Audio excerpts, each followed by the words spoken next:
갈라디아서 1장 두 번째 시간입니다. 인용한 성경은 한글 킹제임스 성경입니다. 6절부터 보도록 하겠습니다. 나는 너희가 그리스도의 은혜 안으로 너희를 부르신 이로부터 그렇게 빨리 떠나 다른 복음을 따르게 됨을 이상히 여기노라. 다른 복음은 없나니 다만 너희를 교란시키는 어떤 사람들이 있어서 그들이 그리스도의 복음을 변개시키려는 것이라. 그러나 우리뿐만 아니라 하늘에서 온 천사라도 우리가 너희에게 전한 것 외에 어떤 다른 복음을 전한다면 그는 저주를 받으리라. 이 본문은 성경에서 가장 위대한 장들인 창세기 3장, 4장, 12장, 22장, 24장과 출애굽기 12장, 20장 등과 함께 나란히 같은 반열에서 언급될 수 있는 위대하고 중요한 부분입니다. 이 본문의 말씀은 사도 바울의 마음과 혼에서 나온 말씀입니다. 바울은 자신의 서신서를 읽는 독자들의 비유를 거슬리지 않는 단어를 선택하는데 조금도 시간을 낭비하지 않았습니다. 바울은 자신이 맡은 임무와 책임에 대해서 분개하고 동요하며 염려하고 질투하는 사람의 격정적인 자기 분출을 하고 있습니다. 본문은 성령으로 충만하고 하나님께서 부르신 사람의 설교와 신학교에서 체계적으로 배운 지식으로 가득 찬 사람들이 부른 사람의 설교와의 차이점을 잘 보여주고 있습니다. 실제로 자신들이 말하는 것과 의미하는 것이 동일한 사람은 현대의 주석가들이나 학자들이나 목사들처럼 말하지 않습니다. 사람이 배가 고파지면 갑자기 음식에 대한 갈급함이 커지게 됩니다. 또한 피곤해지면은 잠을 자고 싶어하는 욕망이 커집니다. 진리에 대해 갈급해하는 사람도 서기관과 바리새인들처럼 말하거나 글을 쓰진 않습니다. 심지어 바리새인도 케네스 위스티나 TM 박사나 마셸 릴이 거룩한 것들에 대해 말하는 것보다는 더 갈급함을 가지고 말합니다. 배고픈 사람이 사랑하는 아내여, 내가 이 집의 요리 방법에 접근하는 데 있어서 부정적이거나 비판적으로 보이고 싶지 않소. 그러나 나는 저녁 식탁에 양식이 없음이 다음과 같은 충분한 증거로 드러남에 대해 생각하고 있어. 이런 식으로 말한 적을 본 적이 있습니까? 배고픈 사람은 이렇게 말하지 않습니다. 알다시피 바울과 자기들을 같은 부류로 두는 대부분의 주석가들과 목사들, 이런 사람들은 쿠프로로 항해하려고 하는 그런 바울의 갈급한 마음을 전혀 가지고 있지 않습니다. 이런 사람들은 바울적 강박관념만을 가지고 있을 뿐입니다.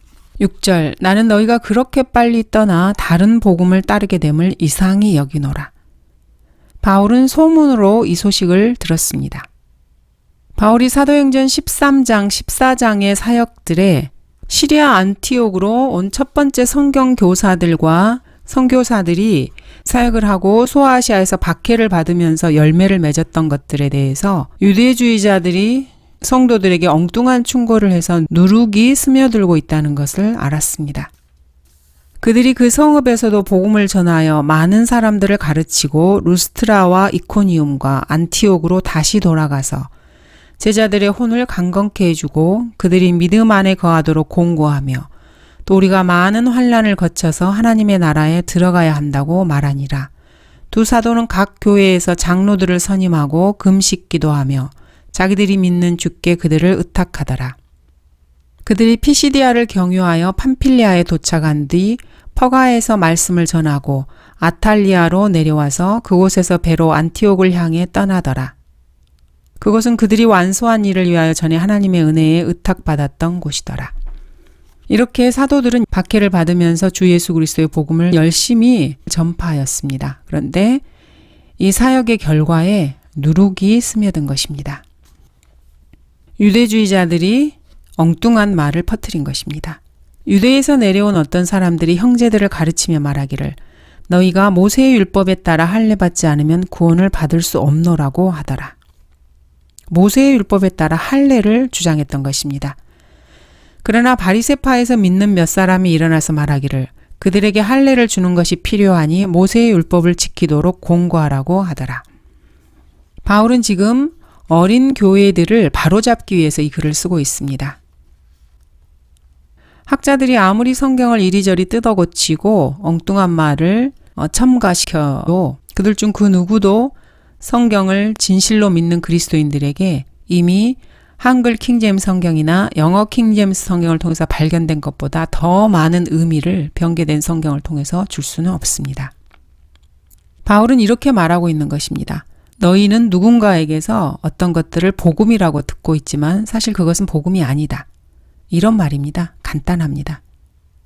비평가들은 6절의 다른과 7절의 다른이 헬라어로 같은 단어가 아니라고 말합니다. 그래서 6절은 틀린, 즉 different gospel, 틀린 복음을 의미하는 것이라고 그렇게 이해해야 한다고 합니다. 참으로 놀라운 주석입니다. 이렇게 설명을 하고 나서 8절에서는 얼굴을 싹 바꿔서 8절의 어떤 다른 복음은 6절과 7절에 대한 언급이 아니며 8절은 사람들이 들었던 것을 제외한 다른 복음을 의미한다고 이렇게 말을 합니다. 하지만 한글 킹제임스 성경에서는 6, 7, 8절이 참으로 분명하게 설명되어 있습니다. 놀라울 뿐입니다. 6절은 이렇게 말씀하고 있습니다. 너희들은 하나님의 은혜의 복음을 접했었고 너희들은 이 복음을 진리로 받아들였다. 두 번째로 너희는 이 메시지가 하나님 아버지로부터 온 것임을 믿었고 그것을 그분의 은혜의 사역으로 받아들였고 심지어 그것을 듣는 것마저도 그분의 공로로 여겼다. 그들이 은혜의 복음을 들은 것도 하나님의 은혜라고 그렇게 여겼다는 것입니다. 세 번째, 바울이 떠난 뒤에 누군가 성도들에게 어떤 다른 것을 전하면서 그것을 복음이라고 부르고 있지만 사실 그것은 다름 아닌 복음을 변개시킨 것일 뿐이라는 것입니다. 네 번째로 그 변개된 복음은 은혜를 약화시키는 특징을 가지고 있습니다. 다섯 번째, 천사를 포함해서 누군가가 성도들에게 다른 것을 전한다면 주님께서 그 사람을 선하고 적절하게 저주하시게 하라는 것입니다. 필립스 역보는 7절의 변개, pervert라는 단어를 우스꽝스럽게 만들다라는 뜻으로 아주 엉뚱하게 번역을 시켜 놓았습니다. NEB는 8절에 저주받으리라는 말에 충격을 너무나도 받아서 그러한 단어는 이 글을 쓸 때 바울이나 성령님의 마음 안에 없던 단어라고 주장을 합니다. 그리고 본문을 쫓겨나리라, shall be held outcast로 바꿔버렸습니다. 이렇게 바꿔버리는 것은 본문에 회치를 해서 속이는 것입니다. 그리고 고상한 눈과 귀를 자극하지 않기 위해서 이렇게 하는 것입니다. 9절, 우리가 전에도 말한 것 같이 지금도 내가 다시 말하노니. 제미엣은, 포셋, 브라운, 랜돌 등은 바울이 이전 여행에서 갈라디아인들에게 말로 전했던 설교에 대해서 이야기하는 것이라고 주장합니다. 하지만은 서신간에 여러 중복이 나타나는 것은 바울의 글의 특징입니다. 자주 나타나는 일입니다. 바울은 갈라디아에서 그들과 함께 있을 때 그 누구에게도 그러나 우리뿐만 아니라 하늘에서 온 천사라도 우리가 너희에게 전한 것 이외에 어떤 다른 복음을 전한다면 그는 저주를 받으리라. 이렇게 말한 적이 없습니다. 왜냐하면 바울은 갈라디아서 2장 이후까지는 자신이 이교도들 가운데 전파했던 복음에 대해 이러한 갈급함이 없었기 때문입니다. 다른 복음을 전하는 자는 저주를 받으리라는 말은 사도행전 13장 14장에서도 나오지 않습니다. 사실 사도행전 15장 이전에는 다른 복음이 나타나지도 않았습니다. 여기서 우리라는 단어가 바울과 바나바라면은 바나바가 갈라디아서 2장 1절에서 역시 바로잡히는 것을 보게 됩니다. 그리고 나서 14년 후에 내가 바나바와 함께 다시 예루살렘에 올라갔는데 디도도 데리고 갔느니라. 여기서 바나바가 베드로의 이선에 동참하는 것으로 인해서 바울이 호되게 책망을 했습니다. 전에 말한 것이 무엇인지 여기에 관심을 갖는 것은 문제 해결에 전혀 도움이 되지 않습니다. 왜냐하면 바울이 지금도 내가 다시 말하노니 이렇게 말하고 있기 때문입니다. 전에 무엇을 말했는지 관심 가질 필요 없습니다. 바울이 지금 다시 그것을 말하고 있기 때문입니다. 사도행전 13장에서 유대주의자들은 하나님의 은혜의 복음을 변개시키지 않았습니다. 오히려 그들은 바울이 말한 것을 반박하고 모독했었습니다. 그러나 유대인들이 무리를 보자 시기로 가득 차서 바울이 말한 것들을 대적하여 반박하고 모독하여 말하니라. 아직 우리는 본문의 핵심에 도달하지 않았습니다. 본문의 성경의 음식은 성경 본문을 이리저리 바꾸는 성경 개정자들과 주석가들, 이런 사람들에게서는 결코 얻을 수 없습니다. 그들에게서는 어떠한 말씀의 조명도 발견할 수가 없습니다. 본문이 정확하게 말하는 바는 이 시대에 행위로 구원을 얻는다고 가르치는 모든 설교자나 감독, 교황, 사역자들이 지옥의 저주를 받았다는 말씀입니다. 행위구원을 주장하는 사람들은 저주를 받았다는 말입니다. 이 말이 너무 지나치다고 생각하십니까? 헬라어 주석 성경에서는 이 구절을 참으로 학자풍으로 다루었습니다. 형용사의 능란한 속임수로 8, 9절에 저주받은 자가 이런저런 불이익을 받긴 하지만 결코 지옥에는 가지 않는다. 이런 식으로 만들어 놓았습니다. 학자들이 하는 짓입니다. 다른 복음을 전한 사람이 영적 죽음과 그리스도로부터 분리를 경험하게 되고 그리스도인의 축복과 은혜의 수단들을 잃어버리는 것은 사실이나 원어 공부를 30년간 공부한 결과는 어떻게 해서든지 사람들로 하여금 8, 9절의 범죄자가 불못에서 탈 것이라고 말하지 못하게 한다. 이렇게 되어버린 것입니다. 기독교 교육은 하늘로 가는 여정에서 바울을 따르는 성도들을 방해하고 있습니다. 심지어 최초의 원본의 도움을 받으면서도 바울 서신을 전혀 설명하지 못하는 것을 한번 생각해 보시기 바랍니다. 최초의 원본은 다음과 같이 말하고 있습니다. 첫 번째, 사람이 믿음과 행위로 구원받는다고 가르치는 모든 교황은 저주를 받을 것이다. 두 번째, 이것을 가르치는 모든 그리스도의 교회 목사들은 저주를 받을 것이다. 세 번째, 이것을 가르치는 모든 여호와의 증인, 몰몬교, 은사주의 설교자와 장로교, 감리교, 루터교, 해중교회의 설교자들은 저주를 받을 것이다. 위대하고 교육받은 사도이며 세련되고 교양 있고 헌신된 이방인의 사도가 그들의 저주를 원하고 있습니다. 이런 사람들이 저주받기를 원한 바로 그 사람, 사도 바울은 동족의 구원을 위해서는 거의 자신이 저주받기를 원했습니다. 육신에 따른 내 형제들, 내 동족을 위해서라면 차라리 내 자신이 그리스도로부터 저주받기를 바랐겠노라. 문제는 저주, 댐. 서양인들이 욕을 할 때 갓댐 이런 식으로 욕을 하죠. 이게 저주라는 말입니다. 이 저주라는 말에 문제가 있습니다. 주석가들은 모두 좀 더 부드러운 말인 정죄, 컨뎀이라는 말을 선호합니다. 윌리엄스는 8, 9절은 기도일 뿐만 아니라 예언이라고 말하고 있습니다. 자, 한 가지 문제가 남습니다. 이 본문을 어떻게 적용해야 할 것인가? 1700년대에 존 웨슬리는 저주를 받았습니까? 존 웨슬리는 비록 첫 번째 구원은 믿음을 통해서 은혜로 받지만은 믿음과 행위로 구원을 유지한다고 설교를 했습니다. 웨슬리는 피터 카트라이트, 모리슨, 컬피퍼, 에즈버리와 같이 성도들은 반드시 끝까지 견디며 일해야 한다고 가르쳤습니다. 교황 요한 13세가 구원을 잃어버린 것처럼 쉽사리 구원을 잃어버릴 수 있다고 요한 웨슬리는 가르쳤습니다. 해중교회와 카톨릭의 신학은 모두가 다 알미니안주의입니다. 구원을 잃어버릴 수 있다고 주장하는 것입니다. 믿음을 통해 은혜로 구원을 받았어도 구원받은 후에 은혜로 구원을 유지한다고는 말하지 않습니다. 이 본문을 읽을 때 우리는 실제적인 문제에 부딪히게 됩니다. 그리스도인들은 본문의 진정한 진리에 도달하기 위한 그런 위치에 있습니다. 이 진리는 성경을 공격하는 보수주의, 근본주의 비평가들과 전혀 상관없이 발견할 수 있는 진리입니다. 말씀의 진리와 의미를 찾는 데 있어서 그 말씀의 언어 사전들을 찾아보는 것은 사실 전혀 무익합니다. 성경을 헬라어와 히브리어로 읽는다는 그런 무리들도 있습니다. 참으로 어리석은 자들입니다. 첫 번째, 여기서 복음은 기쁜 소식입니다. 두 번째로 그것은 갈라디아에서 전파된 사도행전 13장 38절의 기쁜 소식입니다. 그러므로 형제들아, 너희가 알 것은 이분을 통하여 너희에게 죄들의 사함이 선포되었으며, 이렇게 선포하고 있습니다. 예루살렘 회의에서 시몬 베드로가 이 사실을 다시 한번 재확인하였습니다. 기쁜 소식인 것입니다. 성도가 구원받은 다음에 그 생활에서 바울의 향상된 계시와 상관없이 그 사람을 구원으로 인도한 메시지는 갈라디아서 1장 8, 9절에 언급된 복음입니다. 그리스도의 복음을 병개시킨 것을 말하면서 어떤 다른 복음을 전하면 저주를 받는다고 했던 그 복음을 말하고 있습니다. 세 번째로 이것은 옛날 감리교도들을 본문의 저주로부터 제외시켜주고 있습니다.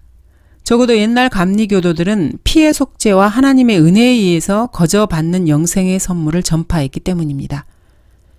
옛날 감리교도들의 머릿속에서 마태복음, 사도행전, 히브리서를 올바로 해석하는 것은 실패했지만은 그들은 마음에서 요한복음 3장 16절을 전파할 때 주님께서는 그들의 생애와 사역을 축복해 주셨습니다. 그들 중 99%가 그렇게 했습니다. 옛날 감리교도들은 그렇게 했던 것입니다. 향상된 지식의 부족으로 과도기적 성경을 제대로 이해하지는 못했지만은 은혜의 복음을 정확하게 믿고 또 그렇게 전파했던 것입니다. 하나님께서 세상을 이처럼 사랑하셔서 그의 독생자를 주셨으니 이는 그를 믿는 사람은 누구든지 멸망하지 않고 영생을 얻게 하려 하심이니라. 그렇지만 구원의 계획이 전파될 때 여러분이 이것을 행하면 그리고 저것을 행하고 이것도 저것도 행하고 그리고 계속해서 이것을 행하면 이런 식으로 전파한다면은 그 설교자는 분명히 저주를 받을 것입니다. 위선자인 서기관들과 바리새인들아 너희에게 화 있으리라. 이는 너희가 한 사람의 계종자를 얻으려고 바다와 육지를 두루 다니다가 얻고 나면 그를 너희보다 2배나 더 악한 지옥의 자식으로 만들기 때문이라. 현대 기독교가 여기에 정확하게 일치하고 있습니다. 이런 무시무시한 진리를 피하기 위해서 목사들과 주석가들은 다른 방법들과 수단들을 고안해냈습니다. 첫 번째, 이들은 이렇게 말합니다. 본문은 과거에 있었던 역사적 상황에 대한 언급이다. 그래서 더 이상 그런 상황은 없다. 두 번째, 저주를 받으리라는 말은 단지 바울의 희망사항일 뿐이었다. 하나님께서는 적절하게 그것을 무시하셨다. 세 번째, 본문이 말 그대로를 의미한다 해도 그것을 누군가에게 적용할 권리는 없다. 네 번째, 이런 공격적인 문장들은 바울의 신학일 뿐이다. 하나님의 말씀이 아니다. 이런 식으로 주장을 하는 것입니다. 미시시피의 독립침례교의 설교자인 레로이 라잇은 이 부분에서 존중할 만한 말을 합니다. 이렇게 말을 했습니다. 만일 여러분이 그 말이 공격적이라고 생각된다면 여러분은 그 주위에 담을 세우는 편이 더 나을 것입니다. 밥 존스 시니어는 이렇게 말했습니다. 만일 여러분이 바울이 썼던 말을 좋아하지 않는다면 당장에 전화를 걸어서 하늘에 있는 바울에게 그것에 대해서 항의하시기 바랍니다. 이렇게 말을 했습니다. 본문은 사실 이렇게 말하는 것입니다.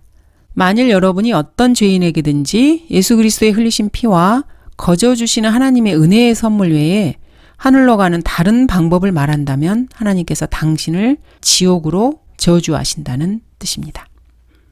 이보다 더 분명한 본문의 설명을 원하십니까? 동의어를 공부하는 것보다 이보다 더 분명한 것이 어디 있겠습니까? 그러므로 갈라디아서를 공부하기 시작하면서 그리스도인이라면 자신의 마음에서 바울을 현대적으로 각색해서 만들어 놓은 그런 모습을 영원히 지워버려야 합니다. 사실 바울은 지독하고 참을 수 없는 고집쟁이이며 바울의 말투는 그리스도인의 사랑이나 온종이 결여되어 있습니다. 엘리야나 침례인 요한과 마찬가지로 그리스도의 달콤한 사랑의 영이 부족했습니다. 알렉산더 캠벨이 기쁜 소식이라고 말하는 것은 이런 식입니다. 만일 당신이 회개하고 고백하며 믿고 침례받아서 끝까지 견디면 구원받는다. 이런 식입니다. 바울이 갈라디아서 1장에서 말한 것이 말 그대로라면은 알렉산더는 지금 어디에 있겠습니까?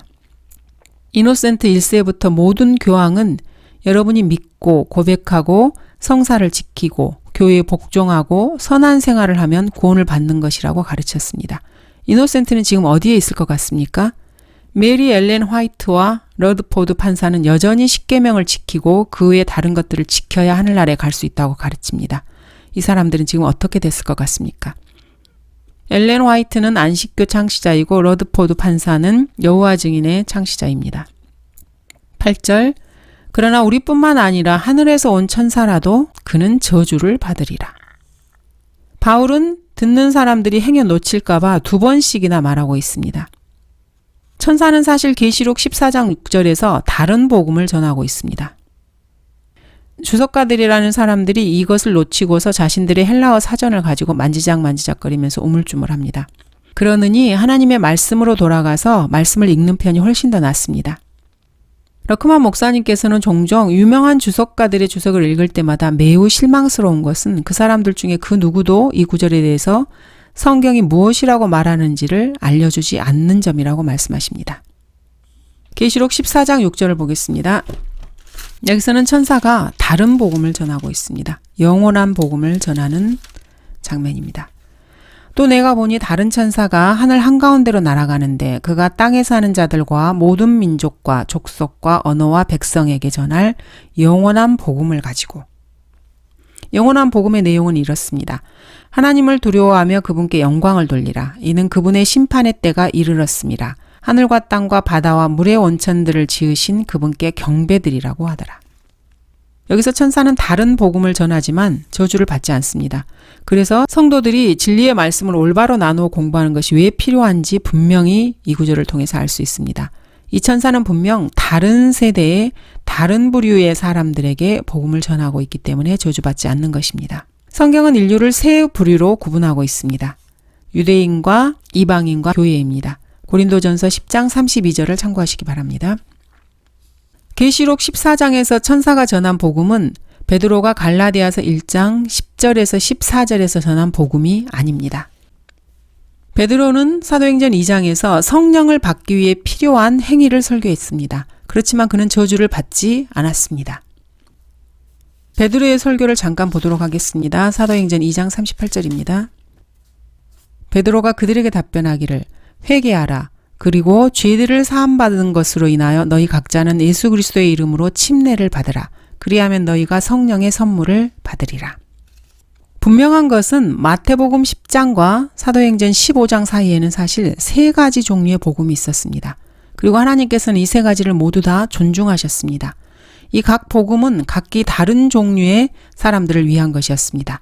사도행전 15장이 되어서야 모든 사람들이 이 시대의 복음이 하나님의 은혜의 복음이라고 공식적으로 말하게 됩니다. 사도행전 15장 11절을 보도록 하겠습니다. 우리는 주 예수 그리스도의 은혜로 구원받는 것을 믿으며 그들도 마찬가지니라고 하더라. 주석가들은 이 계시의 시점을 그것에 관해서 바울의 지식을 쓴 책과 혼동하고 있습니다. 사도행전 8장 35절 빌립이 입을 열어 이 성경에서 시작하여 그에게 예수를 전하니라. 이 말씀에서부터 휴거 때까지 기쁜 소식은 딱 한 가지만 있습니다. 이 기쁜 소식은 공산주의자, 카톨릭, 교육가들이라고 하는 사람들이 주장하는 그런 기쁜 소식이 아닙니다. 고린도전서 15장 1절에서 4절에 정의된 이 기쁜 소식이 바로 하나님의 은혜의 복음입니다. 기쁜 소식은 이렇습니다. 형제들아 내가 너희에게 전한 복음을 이제 너희로 알게 하노니 이는 너희가 받았고 그 안에 선 것이라. 만일 너희가 내가 전한 복음을 굳게 잡고 헛되이 믿지 아니하였다면 복음을 통하여 너희도 구원받은 것이라. 내가 받은 것을 먼저 너희에게 전달하였나니 이는 성경대로 그리스도께서 우리의 죄들로 인하여 죽으시고 장사되셨다가 성경대로 셋째 날에 다시 살아나셔서 게바에게 보이시고 그 후에 12사도에게 보이신 것이라. 주 예수 그리스도의 죽으심과 장사되심과 성경대로 셋째 날에 다시 살아나신 것, 이것이 바로 복음입니다. 주 예수 그리스도의 죽으심과 장사되심과 살아나심으로 사람들의 죄가 모두가 다 용서된 것, 이것이 바로 기쁜 소식입니다. 이것은 레닌이나 트로츠키가 전한 기쁜 소식이 아닙니다. 듀이와 러셀이 전한 기쁜 소식도 아닙니다. 이런 사람들을 신뢰하는 사람들에 의해서 전해진 그 어떤 것도 기쁜 소식이 아닙니다. 바울이 내린 저주가 영감받은 하나님의 말씀이라면은 우리는 현대의 과학, 종교, 철학, 교육이 왜 성경을 배척하는지 분명히 알게 됩니다.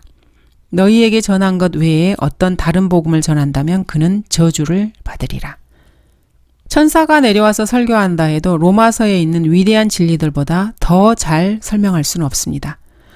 천사가 설교한다 해도 예수 그리스도께서 자신의 신성을 입증한 것보다 더 주님의 신성을 입증할 수는 없습니다. 지금 이 땅에 천사가 내려와서 설교한다 해도 예수님께서 하셨던 것보다 더 많은 사람들을 회개시킬 수는 없습니다. 내가 너희에게 말하노니 아니라 너희도 회개하지 않으면 모두 이와 같이 멸망하리라고 주님께서는 말씀하셨습니다. 대환란 기간에는 천사들의 사역에도 불구하고 또 자기들의 살인과 마술과 음행과 도둑질을 회개하지 않는 사람들이 훨씬 더 많습니다. 천사가 내려와서 설교한다 해도 예수님께서 하셨던 것보다 더 죄인들을 위할 수는 없습니다. 이는 천사들에게는 피가 없기 때문입니다. 예수님께서는 죄인들을 위해서 빌립보서 2장에서 이런 일을 행하셨습니다. 그는 하나님의 형체로 계심으로 하나님과 동등하게 되는 것을 탈취라 생각지 아니하셨으나 오히려 자신의 영예를 버리고 종의 형체를 입으시어 사람들의 모습을 취하셨느니라. 그리하여 사람과 같은 모습으로 나타나셔서 자신을 낮추시고 죽음에까지 순종하셨으니 십자가의 죽음에까지라. 이로 인하여 하나님께서는 그를 지극히 높이시고 모든 이름 위에 있는 한 이름을 그에게 주사 이렇게 말씀하고 계십니다. 이것이 바로 주 예수 그리스도께서 인간들을 위해서 하신 일입니다. 천사들에게는 피가 없다는 구절을 한번 찾아보도록 하겠습니다.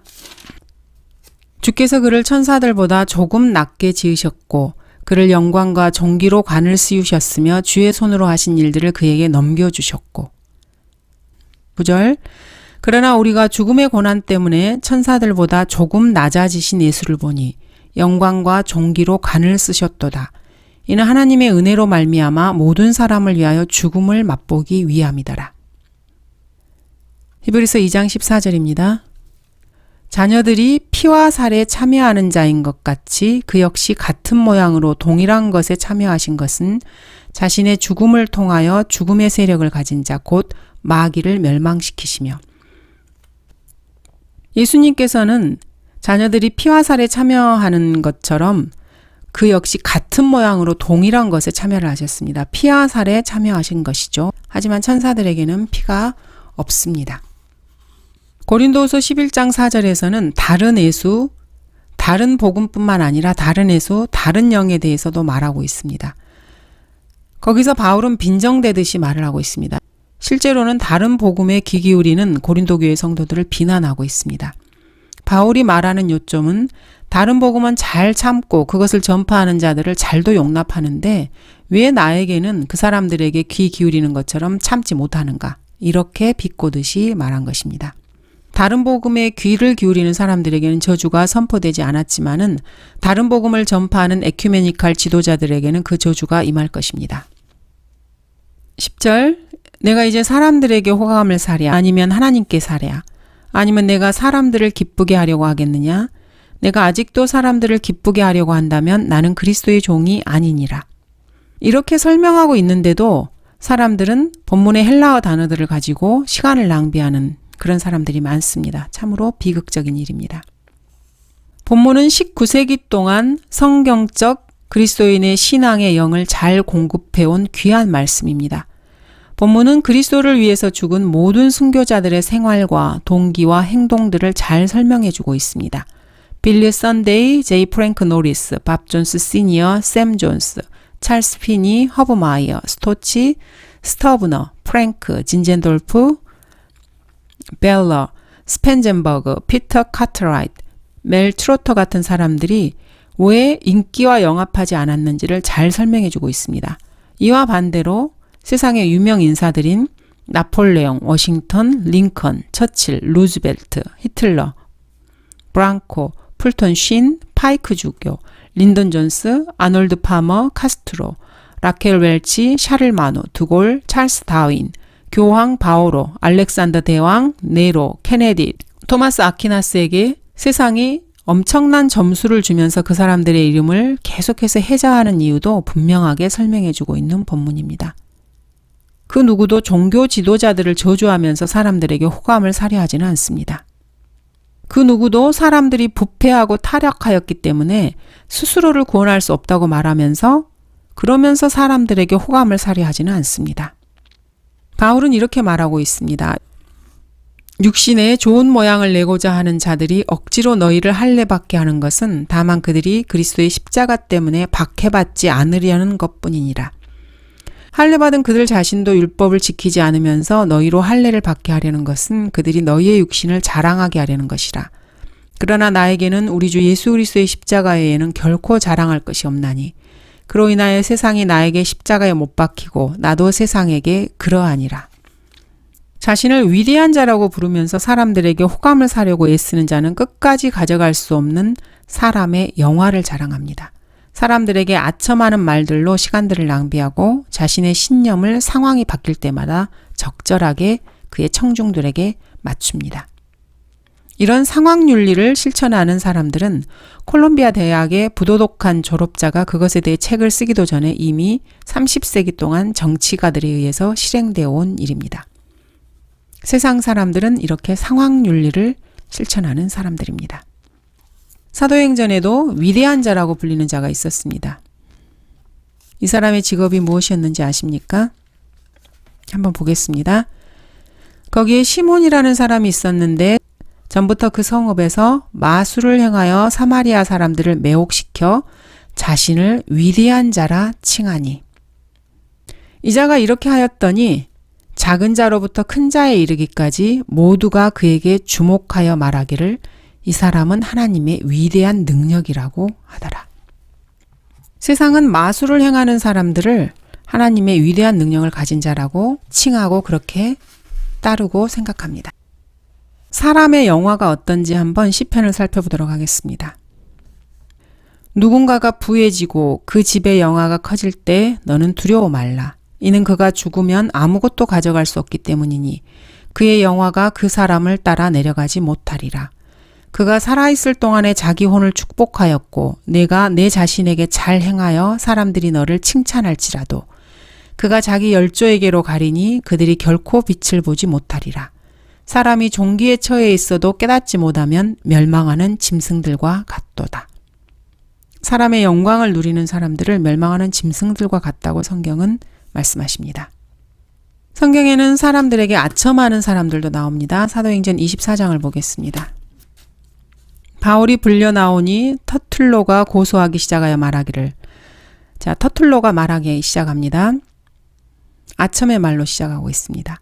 당신의 덕으로 우리가 큰 화평을 누리며 당신의 선견으로 이 민족에게 놀라운 일들이 이루어졌으므로 우리가 모든 곳에서 항상 이것을 감사하며 환영하나이다. 펠리스카카. 그럼에도 내가 당신께 더 이상 폐가 되지 않으려 하오니 간략하게 우리의 말을 들어주시는 관용을 바라나이다. 우리가 알고 보니 이 사람은 전염병자가 되어 세상에 있는 온 유대인 사이에 소요를 일으킨 자로서 나사렛 이단의 두목이며 그가 또한 성전을 더럽히려고 하기에 우리가 그를 잡아 우리의 율법에 따라 재판하고자 했는데 사령관 루시아가 대병력을 대동하고 와서 그를 우리 손에서 빼앗아가며 그를 고소하는 사람들에게 당신께 가도록 명령하였나이다. 당신께서 그를 신문하시면 우리가 그를 고소하는 이 모든 일을 친히 아시게 되리이다 하더라. 터툴로는 바울을 고소하기 시작했던 사람입니다. 세상에 아첨하는 사람은 하나님의 사람을 고소하는 자입니다. 분명 바울은 정치가는 아니었습니다. 바울은 사람을 기쁘게 하는 데 있어서 엘리야와 에레미야와 동일선상에 있었습니다. 그리스도인이 사람을 기쁘게 하는 자라면 그 사람은 하나님을 멸시하는 자입니다. 너희 간음하는 남자들과 간음하는 여자들아, 세상과 친구되는 것이 하나님과 원수되는 것임을 알지 못하느냐. 그러므로 누구든지 세상의 친구가 되고자 하는 자는 하나님의 원수가 되느니라. 야고보서 말씀입니다. 바울은 우리 가운데 각 사람은 선을 위하여 자기 이웃을 기쁘게 하고 세워주자 이렇게 말하고 있습니다. 자기 이웃을 기쁘게 하자고 말하고 있습니다. 이것은 본문 갈라디아서 1장의 문맥과 사실 전혀 상관이 없습니다. 이런 문맥이 또 하나 있습니다. 고린도전서 10장 33절입니다. 나도 모든 일에 있어서 모든 사람을 기쁘게 한 것 같이 나 자신의 유익을 구하지 아니하고 많은 사람의 유익을 구하노니 이는 그들로 구원을 받게 하려는 것이라. 이것은 갈라디아서 1장의 문맥과는 전혀 관련이 없습니다.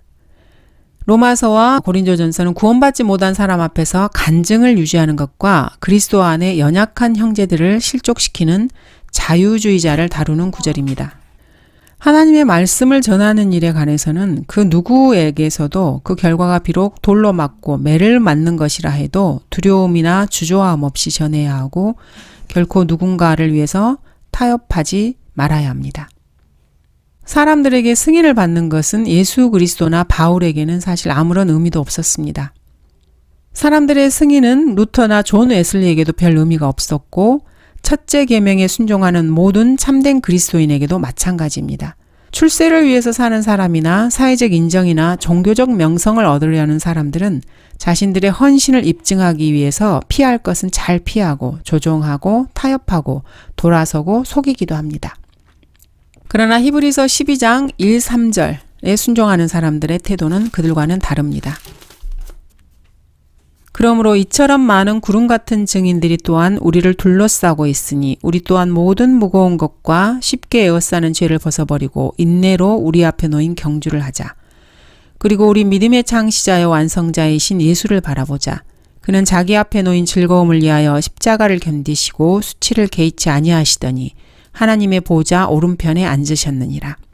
너희가 마음이 지쳐 낙심치 않기 위하여 자기에게 저질러진 죄인들의 그와 같은 모순된 행동들을 견뎌내신 그를 깊이 생각하라. 이 말씀에 순종하는 그리스도인들은 왼쪽이나 오른쪽을 돌아보지 않고 달려나갑니다. 그리고 그 길에서 걸려 넘어질 것이 있다면 주님께서 그것을 치우실 것입니다. 부주의함, 이것이 헌신된 그리스도인의 주제가 아닌 것처럼 진리의 말씀을 전하는 데 있어서도 신중함도 신구약 어디에서도 발견되지 않습니다. 진리의 말씀을 전하는데 신중할 필요는 없습니다. 그리스도께서는 자신의 설교를 청중들에게 맞추기 위해서 전혀 노력하지 않으셨습니다. 그들을 선한 그리스도인이 되게 영향력을 주는 어떤 말씀도 하지 않으셨습니다. 에레미야는 노골적으로 설교했고 미카야는 잔인하게 설교했으며 아모스는 직선적이었고 베드로는 사나웠으며 스테판은 난폭하게 말했고 엘리야는 지독하게 말했습니다. 감사합니다.